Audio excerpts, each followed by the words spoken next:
هل تعلم أن علاج نقص الكالسيوم في العظام 3 مراحل؟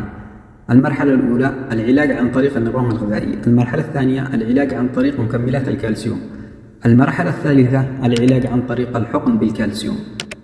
المرحلة الأولى العلاج عن طريق النظام الغذائي، حيث يتم علاج نقصه في العظام في المرحلة الأولى عن طريق اتباع نظام غذائي والإكثار من تناول الأطعمة التي تحتوي على الكالسيوم والغنية أيضا بالفيتامين د، مثل تناول التفاح والفراولة والبيض والدجاج والأسماك والزبادي والحليب منزوعة الدسم.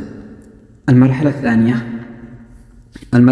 وهو العلاج عن طريق مكملات الكالسيوم. عندما يتكون النقص متقدما للمرحلة ويعجز النظام الغذائي عن سداد العجز الموجود، يتم التوجه إلى تناول مكملات الكالسيوم التي تتكون على شكل حبوب أو فوار، ويوضع في الماء ويشرب، ويجب الحذر من الإفراط في تناول المكملات حتى لا تؤدي إلى نتائج عكسية.